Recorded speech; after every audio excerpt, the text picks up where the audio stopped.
Bom dia, minhas queridas amigas e amigos telespectadores. Neste sábado, como eu disse, nós vamos ter aqui um entrevistado, Dr. Lucas Moura, neurologista, e vamos falar sobre Alzheimer, sobre Parkinson e doenças neurológicas degenerativas.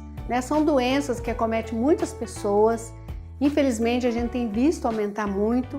E vamos saber se existe causas, tratamento, quais tratamentos, o que fazer, né? Então é muito boa essa entrevista, acho muito bom. Presta atenção, se você está assistindo, tem alguém que você queira que vê, avisa para ligar o televisor, ou então vai lá no Facebook, RTV Excelsior, ou então TV Interativa, também no Facebook, para você assistir ou passar o link, passar para alguém e falar, ó, assiste lá, que está passando, está explicando algumas coisas sobre sintomas, sobre cuidados, tudo que a gente precisa saber, né? Então foi bem assim, é uma entrevista que será bem esclarecedora, né? Eu também vou aprender algumas coisas aqui, tá bom? O programa Tirando Dúvidas já está no ar.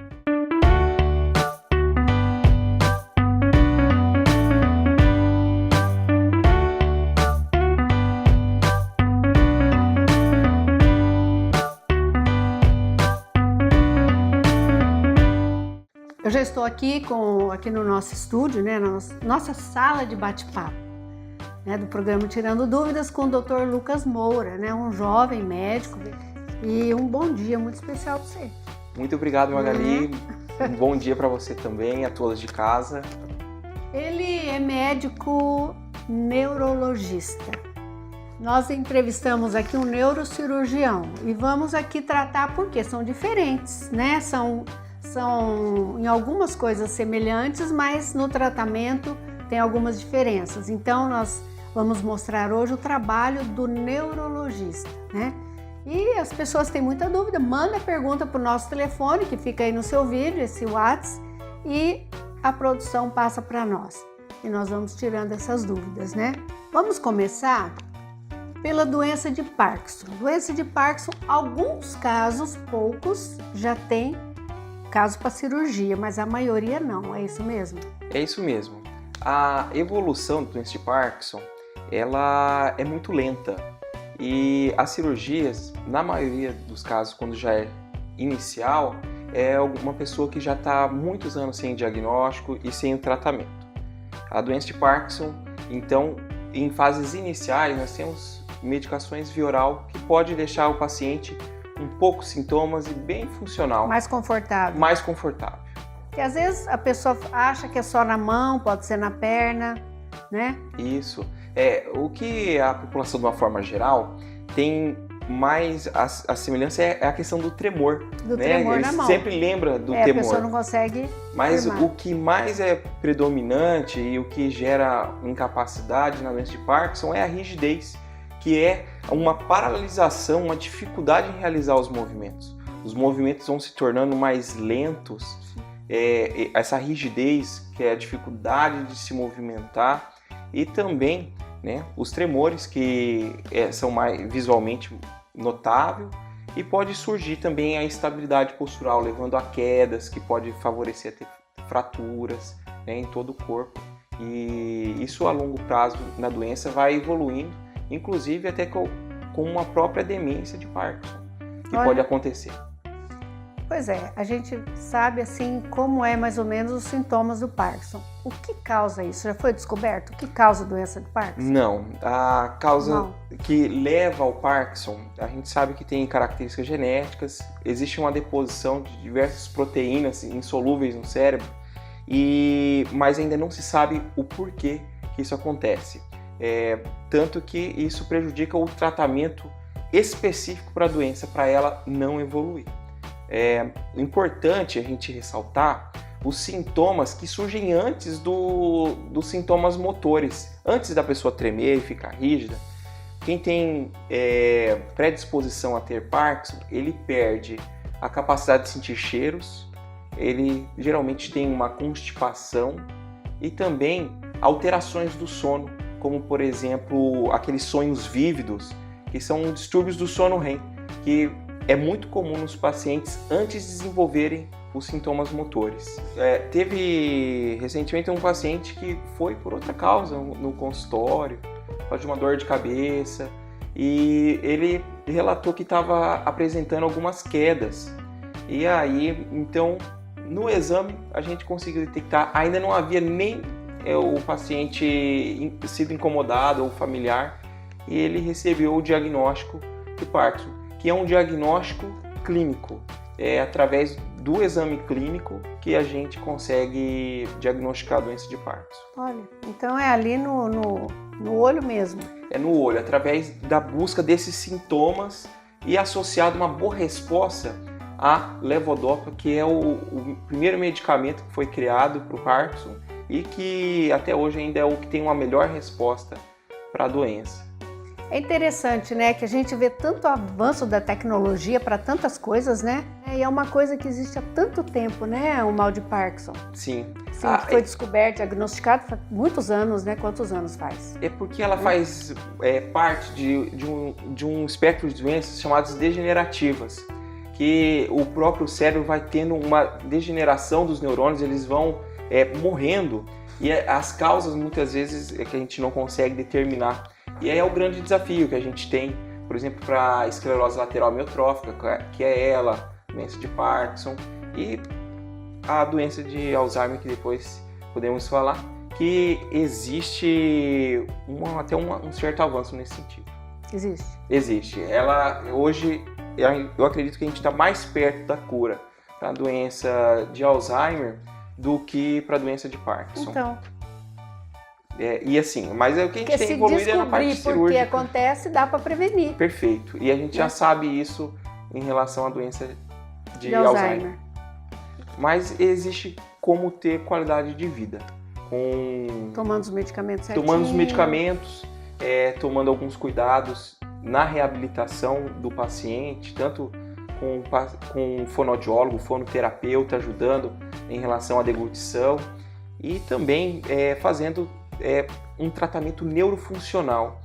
A fisioterapia para o Parkinson precisa ser de uma forma diferenciada, que trabalhe não apenas coisas automáticas, porque isso ele já tem. Ele precisa trabalhar tarefas múltiplas, ele precisa trabalhar também atividades que não vão estimular esse processo de rigidez dele. Então precisa um acompanhamento muito profissional. O fisioterapeuta que vai fazer o tratamento tem que ter a orientação do neuro para saber exatamente como fazer em cada caso, né? O neurofuncional, que é uma especialidade da fisioterapia, ele já tem essa orientação já de formação. Ele é acostumado a tratar essas doenças neurológicas, então eles já são experts no tratamento de reabilitação. A gente faz o diagnóstico e encaminha. Esse é o grande papel do neurologista, porque ele é o clínico que vai gerenciar o cuidado do paciente com a equipe multiprofissional, a fim de levar uma reabilitação, funcionalidade e a prevenção de consequências que a própria doença pode acometer o paciente. E assim a gente consegue ter a satisfação do paciente, porque ele consegue viver com qualidade, viver bem, né? E diminuindo até mesmo o risco cardiovascular. Hoje tem se falado bastante da marcha nórdica para ajudar, porque eles têm dificuldade para caminhar mais rápido. Com a marcha nórdica consegue caminhar mais rápido e outras atividades aeróbicas que ajudariam na parte cardiovascular. Que ajuda. Nós queremos falar agora sobre Alzheimer, que é uma situação também muito triste, quando alguém da família é diagnosticado com Alzheimer, já vem uma preocupação, e com razão, mas agora vem uma esperança também, né? Mas o senhor vai responder sobre Alzheimer daqui a pouquinho, né? Okay. Agora não, tá? Daqui a pouquinho nós vamos dar só uma paradinha, só o tempo de beber uma água, né? Tá calor, tá bom? Voltamos já já. Oi, gente, eu tô aqui na Top Laser para falar tudo o que você precisa saber sobre depilação a laser. A depilação a laser é um tratamento feito de maneira progressiva e você vai precisar em média de 10 sessões. O resultado é muito satisfatório se for feito de maneira correta. No decorrer do tratamento, os pelos vão ficando mais finos e menos resistentes, até que cerca de 90% a 100% deles são eliminados. Você deve estar se perguntando, afinal, quem pode fazer depilação a laser? Homens e mulheres que querem eliminar os pelos do rosto ou do corpo. Pessoas com crescimento acelerado dos pelos. Pessoas com foliculite, aqueles pelos encravados. Pessoas com pelos grossos. Pessoas com alergia a outros métodos de depilação. Pessoas com tempo escasso. E claro, todas aquelas que desejam praticidade no seu dia a dia. É muito importante fazer uma avaliação antes de iniciar o tratamento de depilação a laser. É através dessa avaliação que serão analisadas as características do seu pelo e da sua pele. Essa avaliação é gratuita e personalizada. Quer mais? Os profissionais aqui da Top Laser são extremamente capacitados. Depois dessa avaliação, será determinado um plano de tratamento, com a definição da potência que o laser deverá ser aplicado para garantir segurança e eficiência no resultado. É possível ainda fazermos, após esta avaliação, um disparo teste do laser, para que você possa ter ainda mais tranquilidade e certeza na decisão de se livrar dos pelos. Muito bom, né? Obrigada por ter acompanhado esse vídeo até o fim. E se tiver alguma dúvida, estamos sempre à disposição. Muito obrigada! A gente se vê!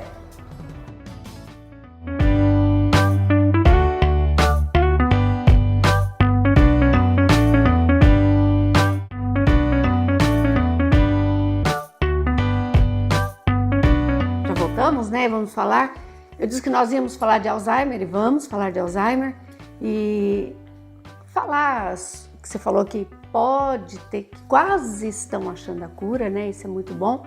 Mas antes, Dr. Lucas, nós vamos ver uma matéria, como as famílias encaram quando percebe que tem uma pessoa, quando diagnostica já uma pessoa da família com Alzheimer, porque é preocupante, né? Vamos ver. Quando a família descobre que um parente tem o Alzheimer, não é fácil, né, os primeiros cuidados. E por isso que nós viemos aqui na casa da Inês, né? Ela tem a mãe dela, a senhora Sabina, que trata já do Alzheimer há bastante tempo, e ela vai contar pra gente como que foi todo esse processo de início, de descoberta, e como que a família lida com isso.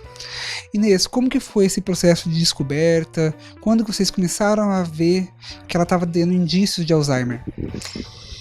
Bom, primeiro foi quando no dia a dia ela começava a esquecer pequenos detalhes, sabe? Formas corriqueiras de acender a luz, de um controle da TV, manusear um telefone que ela já tinha por hábito utilizar ele. Foram coisas bem banais. Aí a gente foi observando, conversei com a cardiologista dela, ela me orientou a procurar um geriatra. E aí o geriatra fez uns testes, uns exames e concluiu que ela estava com Alzheimer. De início, ele focou em fazer muitos jogos, palavras cruzadas, diversos formas para ver se estimulava, né, a memória dela, sabe, para não deixar cair no esquecimento muitas coisas. Então a gente comprava de pilhas, de revistinhas, coisas que ela gostava de fazer, mas mesmo assim, sabe, com o passar do tempo, a medicação ela segura, ela vai retardando, mas ela não para, infelizmente não para, por enquanto.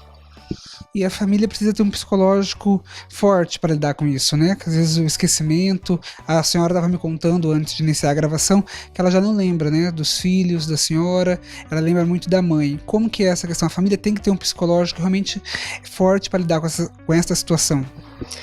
Realmente, tem que ter muita paciência, muito amor, no trato, na forma como você fala com ela. Quanto mais carinho você dá, mais carinho ela retribui para você, sabe? Ela aceita melhores coisas que ela não gosta de fazer, ela aceita melhor quando você fala rindo, brincando. E a família é bem difícil no início, porque muitas vezes o filho fala assim: ah, minha mãe esqueceu de mim, não lembra de mim. Mas o que nós precisamos entender é que a doença é que provoca isso nela, não é uma coisa que ela não quer mais lembrar do filho, que ela não quer ligar, que ela não quer fazer nada pelo filho, é que a doença mesmo impede que ela lembre. Nós vimos aí um caso, né, de uma pessoa na família e, claro, existe infelizmente muitos casos e esses cuidados, a gente sabe que são cuidados especiais, né, doutor, com a pessoa de Alzheimer. Sim, a gente tem que sempre focar a pessoa de uma forma global. O cuidado principal na fase inicial, quando a pessoa começa a ter dificuldade de orientação, né? Quando tem comprometimento na orientação espacial, ela às vezes não consegue reconhecer o próprio lar e às vezes tem a tendência de fugir, sair de casa, buscando às vezes a própria casa onde ele está, né? E aí essa pessoa acaba se perdendo. Então, existem vários cuidados que a gente orienta, como fechar o portão, não deixar ele com acesso para o meio externo, né? Cuidados na própria cama, tirar os tapetes de perto da cama, de perto da casa, para que a pessoa não caia, no banheiro adaptar para que a pessoa consiga ter uma independência dentro do banheiro, né? Enquanto ainda ela consegue ir ao banheiro, e fazer a fisioterapia para ajudar que ela evite as quedas também, né? Todo esse Alzheimer cuidado. também é degenerativo. Alzheimer também é degenerativo. Então, as doenças degenerativas têm essa característica de ter uma evolução e geralmente elas não têm cura. Então, elas têm caráter progressivo, então elas vão piorando cada vez que o cérebro vai sendo mais agredido. E já descobriu a causa do Alzheimer? Sim, isso é uma coisa muito importante. Existe uma proteína chamada beta-amiloide que ela vai depositando no cérebro e com essa deposição ela vai se tornando tóxica aos neurônios. Através disso, com a descoberta, houve um grande boom dentro da ciência tentando descobrir formas de identificar essa proteína. Hoje nós temos radiotraçadores, medicamentos que são injetados na veia e depois você faz uma imagem com uma tomografia, uma ressonância e você consegue ver brilhando essa substância dentro do cérebro. E são radiotraçadores para substância beta-amiloide. Então a gente já consegue ver antes até dos sintomas, né? E também isso está ajudando nas pesquisas da seguinte forma. Nós vemos que nas pessoas comuns que não têm doença de Alzheimer também tem substância beta-amiloide. Só que na doença de Alzheimer é uma deposição muito maior dessa substância. Então nós já conseguimos identificar a substância, já sabemos como vê-la e agora o grande desafio é como fazer para removê-la do cérebro. E aí que estão os estudos voltados para trazer a cura. Porque se a gente consegue identificar em fase inicial, isso falando em termos de futuro, a gente vai conseguir identificar na fase inicial, nós já podemos conseguir isso, só que hoje nós não temos nenhum tratamento, então isso não tem ainda um significado no dia a dia para o tratamento. Mas futuramente, identificando, a gente pode fazer uma medicação que vai tornar essa substância solúvel e assim a pessoa vai ficar livre da progressão da doença. Essas proteínas, dá para descobrir por que elas começam a sair em grande quantidade em alguns e em outros não? Então, tem multifatorial, mas nada que seja concreto. Por quê? Já foi alencado em relação à falta de estímulo, de exercícios neurológicos, assim como fazer palavras cruzadas, a falta de exercício, a falta de estudo, e até foi colocado como prevenção fazer essas atividades. Hoje o conceito está modificando. Não existe, cientificamente, hoje não tem nada que possamos fazer para prevenir a doença de Alzheimer, porque quem for ter vai ter, independente se ele está... Fez muita palavra cruzada ou não? Muita palavra cruzada ou não, tá? Mas o que a gente trabalha é o conceito de reserva cognitiva. A reserva cognitiva é a ideia do copo. O Alzheimer é o furo do copo. Se a pessoa tem um copo cheio, ela vai demorar muito para se tornar sintomático. Então, muitos anos até a pessoa manifestar os sintomas do Alzheimer. Agora, uma pessoa que tem um copo vazio, rapidamente já vai manifestar. Então, é importante trabalhar a reserva cognitiva. De que forma? Aquilo que era falado como prevenção, percebeu que era um auxílio na reserva cognitiva. A pessoa, então, fazer idiomas, aprender uma nova língua, instrumentos musicais, estudar, fazer faculdade e fazer exercício físico. O exercício físico é fantástico e isso você vai estar agregando a sua reserva cognitiva e, se um dia acontecer, a pessoa vai viver com muita qualidade por muito tempo. Que ótimo, né? Isso é uma esperança, né? É uma alegria pra gente ver, e a ciência está aí para isso mesmo, né? Deus, a gente sabe que ninguém cria nada, mas descobre, né? Porque ele capacita, né? É verdade. Deus capacita pessoas, né? São os médicos, cientistas que vão descobrindo, né? Por isso que a ciência está tão avançada hoje. O importante é que a prevenção ela acontece em vários níveis, né? Acontece através dessas atividades primárias, que o exercício, uma boa alimentação, tudo, que seria uma prevenção primária. E a prevenção secundária, que é o diagnóstico precoce. Isso é muito importante, identificar então os sintomas na fase inicial, instituir um tratamento para que você evite complicações da própria doença e a pessoa possa se tornar muito funcional e com qualidade de vida. A gente sabe que a pessoa com a idade, claro, quando é criança, quando é jovem, quando é adulto, as pessoas têm assim um ritmo. Sim. Ela vai ficando mais lenta, ela vai ficando Perfeito. Incapacitada, é normal. Sim. Essa incapacidade com a idade muito avançada. A pessoa ela diminui, né, tanto o vigor físico, claro. Não é apenas a pele, o corpo que envelhece, mas também pode os até órgãos ter vontade, internos. mas não consegue, né? Ter Sim, vontade de correr, então, vontade de o raciocínio é um pouco mais lento, a disposição é um pouco menor. Então, existe uma diminuição, até às vezes, da capacidade da memória, mas que faz parte do envelhecimento natural do sistema nervoso, né? E isso não torna a pessoa, não torna ela disfuncional. Ela não vai ter dificuldade para fazer uma coisa no banco, tudo. Às vezes ela esquece uma coisa, mas depois ela se recupera. Uma das características da doença de Alzheimer é que a pessoa muitas vezes não consegue perceber que ela está esquecendo. Então, a pessoa que está, mas eu estou esquecido demais, né? Isso é um bom sinal. Isso pode ser apenas um envelhecimento mesmo do sistema nervoso central. E aí entra a questão do exercício. Foi comparado há mais ou menos uns 5 anos, alguns estudos, inclusive do Brasil, da USP, eles compararam o exercício físico com o medicamento. E o exercício físico aeróbico teve uma boa resposta para os casos de quadro cognitivo leve. Então, a pessoa que tem uma perda de memória, essas do dia a dia, que a pessoa está esquecendo, fazer exercício é um excelente medicamento, uma forma não medicamentosa de tratar, um bom tratamento. Um bom tratamento, uma boa prevenção, né? Uma boa prevenção. Porque a pessoa, às vezes, muito problema, muita coisa, esse mundo que nós vivemos, né, Sim. Dr. Lucas? Esse mundo está tumultuado para todo Muito mundo, tumultuado. até para criança. Às vezes é normal a pessoa começar, de repente esquece uma coisa, esqueci, então tem que escrever tudo e tal.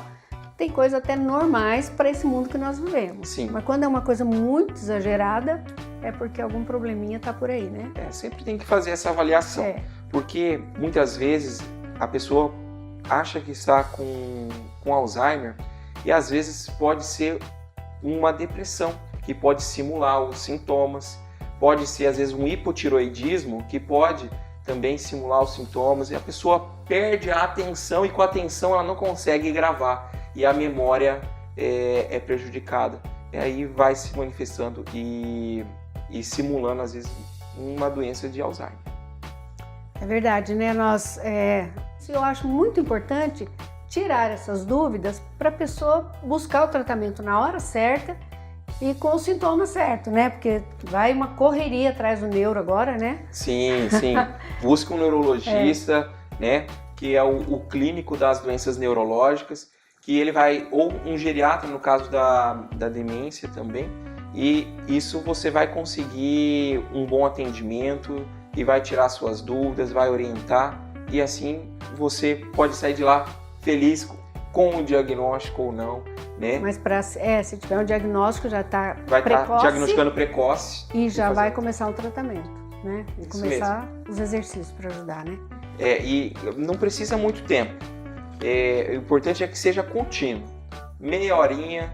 É o suficiente, todo dia. Ou todo dia, 7 dias na semana, meia horinha, programa ali, todo mundo consegue tirar 30 minutos. O caminho Só que a pedala, gente né? O caminho não prioriza. pedala, não precisa ir numa academia, né? A pessoa às vezes não quer ir na academia, vai andar.